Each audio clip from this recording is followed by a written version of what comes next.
Hey guys, welcome to the Chronicast at 4:20, or technically what, 4:33 today.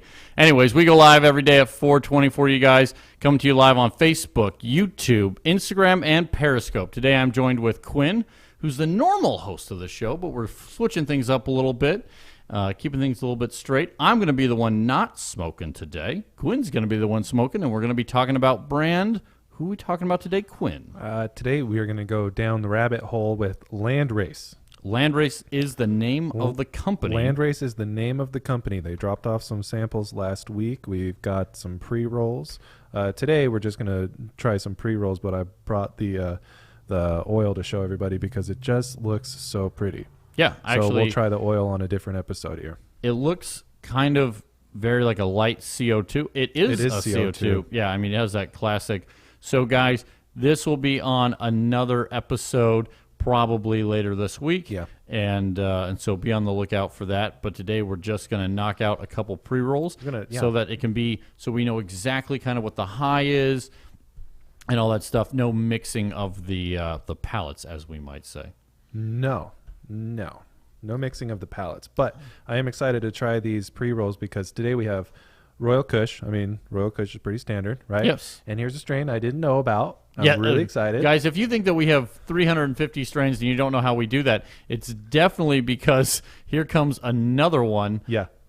351. Yeah, 351. So where's my bike? Where is my bike? Where is my bike? Obviously, the parent genetics is Dude, Where's My Car? Crossed with Ashton Kutcher. No, Ashton Kutcher was Dude, Where's My Car? Yeah. Crossed with Van Wilder. Right? I would have gone with Queen. Queen? Yeah, because of, like, Bicycle, the song. I mean, how could you, like, Bicycle? I'm not going to say that's as much singing That's as far? Yeah. That's as far as you're going to get? That's as far. I want to ride my bicycle. So that's what we do here. We bring you the quality singing and songs of Quinn, the vocalist. Yeah. So I think we should start with Where's My Bike? I definitely think we should start with Where's My Bike. So what's the test results on Where's My Bike? So the test results on Where's My Bike, I have the analytics sheet here. It looks like that this is coming in at 30% total cannabinoid. What's the THCA on that? It doesn't THCA looks like we are rocking a 24.23% there. 24% on the THC, so you actually have quite a bit of CBG in a pre-roll. 5%. That is very rare, very, very rare. So yeah, obviously the genetics on this actually, I mean, we should probably tell the people what the actual genetics that we find is. It is Biker Kush. Biker Kush. Crossed with Amnesia. Yeah. So the name is actually kind of spot on. Throw that Amnesia in there. Dude, absolutely. Where's my bike? And I really couldn't find much information on Biker Kush just because I'm unfamiliar with that one too. The only thing is that it's a really heavy OG. Gotcha. So that's all. So maybe like really a triple X OG. Maybe it has some in the parents. I was thinking more of maybe like a Tahoe. I'm I not could sure see that. exactly. Yeah. Okay. But it sounds interesting. So back to Landrace. Mm-hmm. This is the pre-roll is a 1 gram pre-roll. Sits on the shelf for $8.75. So top shelf. Top shelf. They are assuming, well, for a 1 gram Yeah, pre-roll for a 1 at gram. that price point. I mean, what is our highest priced 1 gram pre-roll? I believe our highest priced 1 gram pre-roll is going to be the effing incredible from Doc Croc, and I think it's right around $14 uninfused. Wow. Let's just throw that one out there because we also have candy cones, exactly, all that kind of I didn't stuff. realize that. Yeah, I forgot about those guys. Do have kind of that crazy price point. Anyways, I know you're opening this up. We obviously got to get back on track on the show. Sometimes we get a little distracted with our own humor, but the packaging is a box, and you can't.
Where's my bike? Where's Where's my my bike? bicycle is a different strain. Damn it. Where's my unicycle? Yeah, where's my unicycle? Has anyone seen my pogo stick? So on this packaging, I will say it's a nice printed box, good cardboard. Not going to keep it fresh by any stretch of the imagination. No, but it is cool for being in a box. I really like the colors. They have a good color palette. Yeah, it's almost like a light sandy, like a cream. And I'm with you on that one. I really enjoy that they tell you where it's going to land on the scale of, how you're going to smoke. For me, packaging, man, like I want to see it. If I'm a customer and I know from being down in the bud room too, customers want to see it. So the thing is to me is like, I am such an anti-tube guy just because I'm so burnt out on tubes. And so I want to give the box dude, this is it. This is like a nice package, and they really went far. But I'm going to give this one, just because you can't see it, the best I feel like I can do it is a 3 out of 5 stars. So that's kind of where I'm going to land on that package. And guys on the podcast, just so you know, because we're not taking nice big bong rips, Quinn has just sparked it. It's smelling good right off the bat. It's also tasting really good too. That's good. What? So anyways, Quinn, on the box, you were kind of nodding when you were doing a nice drag. What are you feeling on the box? I was thinking on the box, it's hard to say. Without seeing it, I automatically go to a 2. Gotcha. That's just where I land. Gotcha. But I think that they really did put effort into it, and I have to appreciate that. So for me, I would say that would be a 3. Gotcha. Yeah, so we're kind of in agreement on that. So guys, now getting in on this pre-roll, got a little cough there. It's a little bit on the harsher side, but it's not anything that's overtaking the smoke whatsoever. What I want to note about it, though, is how stiff and packed that pre-roll was. I didn't think I was going to get any sort of hit off of it, and it's actually pulling nicely. Oh, that's good. Yeah. And the flavor, it's really light. I can taste the amnesia. I can kind of taste that little bit of the OG. Not really getting much OG, just getting more of like a sweeter, almost a light mint taste to it. Ooh, yeah, that's nice. The on the amnesia, can you when you're pulling that on through, do you feel any of that kind of bringing you up a little bit? Are you starting to feel the effects already, or is this going to be? Yet. This is definitely going to be one of those kind of creepers. Normally on amnesia, I've never seen it be like an instant effect, and so that normally you're waiting, 15, 20 minutes almost before you're really going to start to feel that. Yeah, but if you're going to have a heavy OG cross with it, I would think that would be something that would probably hit you with the indica side first. Yeah, and then that I would agree with you completely on that. That I can see why genetically you would try and pair these two strains to kind of try and get the best of both worlds and that kind of stuff. But anyways, so it's burning very, very nice for those of you on the podcast. Not too ashy, not too quick, definitely not too dry. Given that pack, it's definitely not going to just be like, oh, a couple puffs and you're done. And so, I would almost say that it almost probably weighed a little heavy, and everybody likes a little heavy weighed pre-roll, even though we have to keep it on point for the for all the regulators and all the tracking agencies and all that kind of stuff. So there's a little bit of choke to the smoke. Yeah, it's. I wasn't gonna say how much you were coughing. Yeah. I assume the listeners could just listen to that and know exactly what's happening. It's a little bit. It's getting a little bit spicier. Almost. I think the way I would describe it is, peppery towards the smoke, a little spicy. The sweetness is still there, but I don't know if it's the harshness that's bringing out that flavor. But I'm getting the spicy after I cough it out. You're getting the spicy after you cough it out. So it's not even on the exhale. It's actually post cough. Which is so interesting. That is interesting. So now we need to discuss your eating habits and make sure that we aren't getting any tainted from lunch. Right. I cough every time I eat. So for the podcast, Quinn's taking a couple more drags on this puppy. Getting the full, seeing if the flavor is going to continue all the way down and through.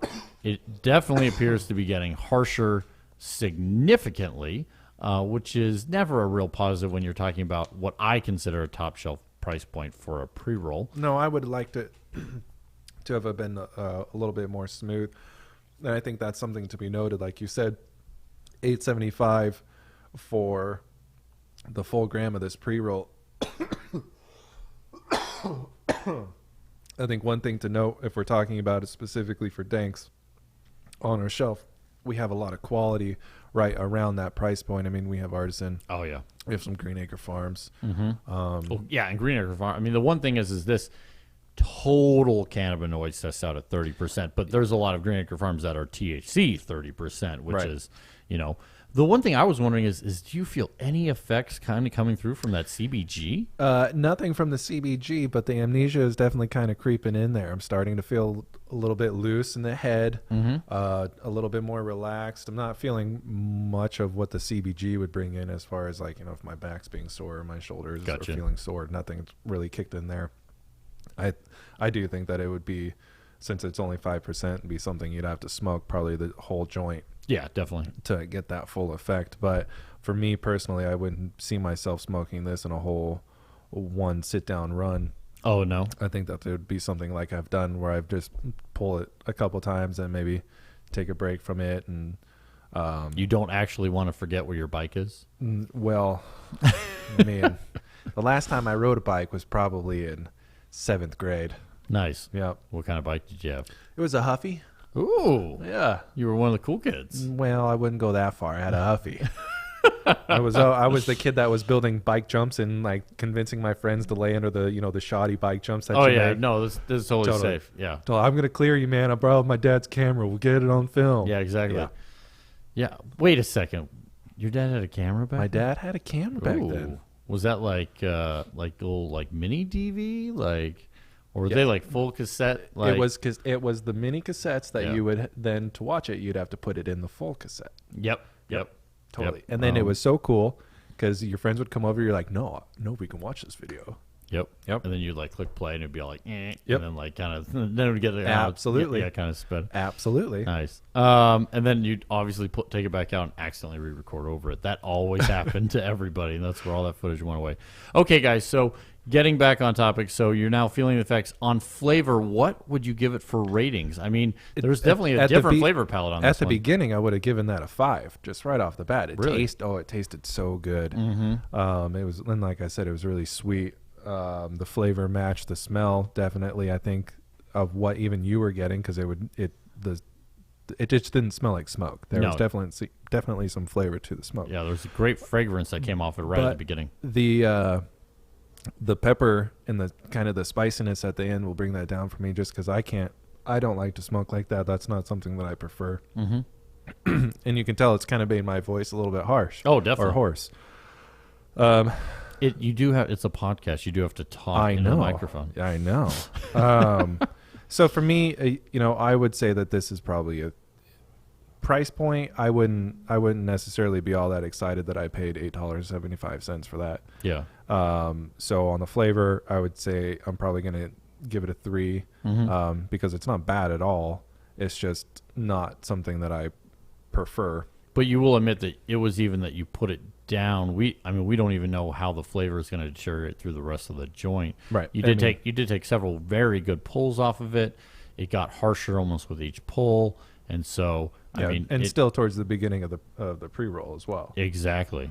So I just want anybody who's considering picking up Landrace, looking at these pre-rolls, that they get if you're listening on the podcast, or just to take into consideration that this review specifically is very much on a probably a try to a puff pass, given the deterioration in the flavor early on, which I think is a very bad sign, and then how harsh it was. I mean, if you continue smoking it, and with each pull, it kept getting harsher, and then, as you said, it kept getting more spicy. Well, I mean, I think with that, for me, it would be a try, because I think it's an interesting strain, cool genetics. The effects are semi-immediate as far as what you would expect to creep in from the amnesia. What are you feeling like doing on this strain? Like, now that we've given enough time, the effects have kicked in? I think this would be watching a movie, watching TV. Yeah. You kind of got that good OG going in. Yeah. and then you're definitely kind of a little Yeah. hazy. Yep. And so it's just a good relax, not worrying about anything. Yeah. This particular smoke, like I said, I wished that the flavor that it would have kind of stayed that spicy. I don't know if that necessarily is coming strictly because that is how the strain is supposed to be. So for a person that enjoys smoking that kind of spicier pot, then this would be something where I would direct them to come towards the store, towards the store. There we go. There's that. I'm still not sure that was right, but we're gonna go with it. And then where was the store in the story? If I was pointing this out to a customer, so the effects are actually pretty nice because I didn't smoke a lot of it. No, yeah, I think the effects is the overriding savior of this joint. I mean, the packaging, you can't see it. It was, I mean, at least you're getting a well packed joint, and it pulled fine. The smoke is a little harsh. The flavor's good at the beginning and quickly dies off. And so you're buying this for the genetics. So when you're buying, and I always say this, and I know that, and trust me, I'll get the hatred from the viewers here in a little bit. I'm the person who says the genetics are separate from the grower. Like, if you smoke OG Kush, you can be a shitty grower. The effects will still come through from that OG Kush. You know, the genetics are great. So if someone else was growing this, I would give it a different rating because I still feel that you would get those effects. So for just the packaging, the price point, the quality of the smoke, the smoothness, the harshness, and the flavor, that's all coming from Landrace. What do you give that as an overall rating? I would give this just a little under a 3. A little under 3, like a 2.8. Yeah. 2.75. Yeah. And I think it would be something, if we're having a conversation as far as if we would pick it up in the shop. You know, if that was a conversation, I would say this would definitely be included in another in a purchase with more of the strains, so that we have more available from these guys to showcase. But I would not be picking this up for the shop strictly off of the Where's My Bike pre-roll. Yeah, definitely. We're not going to make them off of this. The pre-roll is definitely not something that I think a bunch of people would come back for. Like, they may come back and be like, man, I love the genetics on that. Yeah, it's something interesting to have. Right? Exactly. Yeah. But those things. So anyways, with that, guys, a pretty strong try. Maybe even a puff pass. Yeah. And you're simply trying this one for the genetics. Yep. Very clearly. I think the genetics are great, and I think we definitely clearly see how they hit you. And so if you guys are going for that kind of an experience, something, you know, if you had a long day at work, I think this is a great pre-roll to grab on your drive home. Absolutely. And smoke it. I just say that, you know, you may even want to find it from somebody in flower. I think those genetics would probably be, you know, I would love to know what I would love to try the flower. Yeah, with the flavor profile and see how smooth that was. So Quinn, for the podcast listeners who can't see exactly what you're doing, what are you breaking into now? So, you know, now that we've gone through the Where's My Bike, we are going to move on to the 1 gram Royal Kush. Okay, we're moving on to Royal Kush. As a lot of you guys already know, it's a nice hybrid between Afghani and Skunk number 1. So, and it looks, once again, just packed. Just tight. Just packed. So whatever machine is packing these things, good job, machine. Yes. You are packing them. Like, I feel like, don't you feel like the owner of this company is like, we have the tightest packed pre-rolls on the market? And I'm so proud of that. You could hit this with your car. Yeah. I'm just letting you know, the problem with this one is I don't know if you guys said, it definitely didn't get packed all the way down. So right here is where you may actually suffer some issues if you smoke the whole thing of it kind of going limp. But anyways, let's spark this one up. I anytime back in the medical days, and I would be in the shop and customers would come in and they'd be like, man, I'm just looking for that thing that, like, you know, just smell like, you know, the old school skunk. And they would literally, you know, we'd have just amazing dank skunk number 1, and they're like, nope, that's not it. And so I truly believe that what everyone used to grow back in the 60s and 70s is not actually what is now today's genetic skunk number 1. So For the podcast listeners, Quinn is taking multiple pulls, having to light it multiple times here. I'm not getting the same wonderful aroma that I did off of the Where's My Bike. Oh, that's skunky. Yeah, this is once again going back to more of that old school. Do you like that skunk nose? Yeah, like if you want it to taste and smell like weed. Yes, this is don't smoke this if you don't want your mom to know what you're doing. And You should be doing something your mom would want you to do it to begin with. Okay, you take that advice however you want to take that advice, and we'll keep moving forward. So now that you've gotten a couple good pulls off this thing, you are pulling a lot harder on this joint, way much more than you had to on the last one. Yeah. Once again, as I said, that's just packed so tight. dude, so tight. And Quinn is actually trying to loosen up, like clearly over and over again, trying to loosen up this joint just to get a good pull on it. So what flavor comes through for you on this one? That is just an all-around skunk. So very earthy. Very earthy. Very skunky. Yep. Tastes dirty. So don't get that confused with if you're smoking on a dirty girl. But this one is kind of throwing me back a little bit, reminding the good old days when you'd have kind of just that. I almost don't smell any of the Afghani coming through whatsoever. No. So just skunky in smell and skunky in flavor. So I have to go to the boxes because they covered it up with the package. So guys, this is why I'm tearing this open. So I want to see where they marked it, because they're marking this off of as a hybrid indica, because if you do the genetic lines, you'd be like, oh, that Afghani is really going to be a strong indica. But man, off that nose, is any of the indica coming through whatsoever? Not on that flavor. Definitely not on that flavor. Nope. So are you feeling any of the effects yet, or are we going to be needing to wait just a little bit? I think that this is another wait a little bit one. Yeah, I can see that. So talk to me a little bit about, now we're still sticking with the 3 rating on the box. So for those of you just tuning in, we had already discussed from the previous pre-roll their packaging on these boxes, as you can see right here, that we just feel when you can't see it and customers massive adverse reactions to not being able to see it, that that we felt the highest possible rating. We love the color palette. We love the little information. We like all that. We like the logo. But just the fact that it's a cardboard box, not keeping it very fresh, and that it's you can't see it, that the highest rating we could possibly give it was a 3.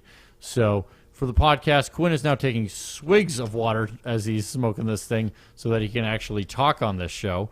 But you've also put it down rather quickly. That's not normally like you, but that is skunky.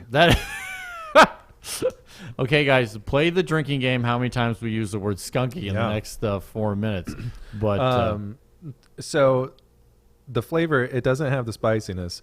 Not anything compared to what the Where's My Bike was. But again, the flavor on this is just very in your face and apparent. And if you're smoking this, you're going, man, what is this? And you're kind of looking at it because it is so strong. But it tastes like dirt. It just tastes earthy, and it's really. It just has that old school weed taste. Yeah, it is. You are not doing anything modern with this. The 2 genetic strains are 30-plus-year-old strains, right. Probably now 40-plus years, and so there is nothing that's trying to be fancier. Wait, this is you know exactly what you're getting, and if you like that is you are enjoying what you're getting. So on a flavor profile, knowing that, I am actually going to put that kind of asterisk on it, since you're not trying to get some blueberry, you're not trying to get something super Cotton sweet candy. You're not trying to get just a melon in your mouth. Knowing what you're getting on this one, what would you rate the flavor? I think knowing what you're getting on this one is a 5. Really? Like if you want it, and there's this people that come in and love it, and I know that is something that is very important to people, or some folks, is when they smoke, is that it just has that old school feeling. Yep. So I would give the flavor on this a 5. For me, it's a bit rough. Like again, I've set it down. Quality of the pre-roll, though, talking about it, it was tough to light. It was tough to pull. It's tough to go on. It was just rolled really tight. Here's the thing. I mean, I want to have a theological discussion about this because this is one that I just don't understand. I can understand from, you train somebody to run the machine and do that and that kind of stuff. But this was so extremely tight. This is like a decision coming from the top. Like this is not someone making a mistake. Two of them were just as tight, like both of them. So they have standard of quality of tightness coming through. That just seems nuts. There's like that you would pack something that tight and be like, here you go, good luck. You know what I mean? Like, are they? I mean, it could be as simple as something as simple as a setting, like lighten it up just a ton or a tad bit, and you'll be good to go. Yeah, I mean it was tight. It was ridiculously tight. Yeah. I can personally say I don't think I've ever packed a cone that tight in my life. Yeah. So one thing that I want to touch on with that and what I think of is the visual display. There was obvious time and thought and effort put into this. So they are really trying to be professionals in the industry because there's a lot of people that just will throw it in a bag and give it to you. Yes. So I look at that and I take that into account. I look at $8.75 for a full gram out the door. With how professional this environment specifically is, I would have expected a little bit more. You would have expected a better quality product, and I completely agree with you, is what a lot of companies, and this is one thing I think that they don't sometimes realize, that if you do put it in a good package, you're like, you raise expectations. And I don't think people take that into consideration. They view it as, we put in a nice package so that we can say, hey, this is how much the price should be. They've come at it from the reverse. You have to go, hey, what is the quality of my product? And the packaging actually has to match the quality of the product. Right. And then if your product is only mid-shelf, I'm not saying it's bottom shelf, but I'm saying if it's mid-shelf, have mid-shelf packaging, and then save people that money, because then you can afford mid-shelf price. Right. And so I do think in all branding and all that kind of stuff, it has to come from the quality of the product so that there isn't a disconnect. Right here, I agree. I think there's a disconnect from the quality of the packaging to the quality of the pre-roll. And I think that's one of the reasons why we're getting the ratings we're giving, because we're not even giving it a try. Because if it was mediocre packaging, priced at $5 for a full gram, then it would be $6. Then it'd be a try. Yeah. And right now it's a puff pass. Yeah. And so and that's even with really good flavor coming through on that one. What you were able to pull, if you're an old school smoker looking for that real strong skunk. Yeah. So, and I will admit, at least for most people, I feel kind of in that 30, 40-year-old range and younger. They normally aren't looking for. They'll look for the diesel, but they won't look for that skunk. Right. And so that's just like cheese taste. So anyways, but well, guys, we're keeping this show a little bit shorter. Obviously, me and Quinn can sit here and talk about weed all day long. So we're not getting to the extracts today. They do look very, very nice. I can't wait to do that on another episode coming here in the future. I would like to try some flower. Yes. I would like to try these strains in flower. Yeah, I'm sure we're going to get samples from these guys in flower, and we'll definitely do those on another cast coming up. But with that, Quinn, I didn't want to step on your toes. I know we went over kind of the flavor profile. You rated the flavor profile of 5. Give the audience some more about the effects of this Royal Kush, so that did you really finally have you felt it in your body? I felt it. Yeah. So talk to me about that. I just feel my body. I just feel that melt that you get, where you're just going to lean back and just let your whole body relax. Every single muscle in your body just relax. So this is definitely if that's what you're looking for, just that ultimate couch lock feeling. That is what is the most apparent here. I would like to say for the podcast listeners who didn't just get to watch it live, Quinn literally sat all the way back and forgot that we have microphones. Exactly. And decided that, oh, no, that's totally fine. You can obviously still hear me. Exactly. So obviously, great effects coming off of the genetics of the Royal Kush. The test results on the Royal Kush we didn't go over yet. 24% THC on the Royal Kush as well. So these guys are growing higher THC stuff, which we obviously love. And so we can't wait to see their flower and obviously try their concentrates on another episode coming up. Quinn, with that, anything else you want to add before we do a nice, beautiful sign-off here? No. Well, I want to say a big thank you to Landrace Labs for doing a drop-off, letting us test their products and give our reviews of them. Yes, thank you. Quinn, thanks for being on the program. And, guys, as always, we are live on Facebook, YouTube, Periscope, and Instagram every day at 4:20 for the Chronicast. I am Random. This has been Random and Quinn. Hey, can I get your help a little bit later? Yeah, sure. What do we got to do? So we have to go down to this therapist office and change some light bulbs. Oh, we do? Yeah, the only thing that is the concern is, do the light bulbs want to change? Man. And with that, guys, we are out from another Chronicast. Catch you tomorrow. I actually don't even get that one.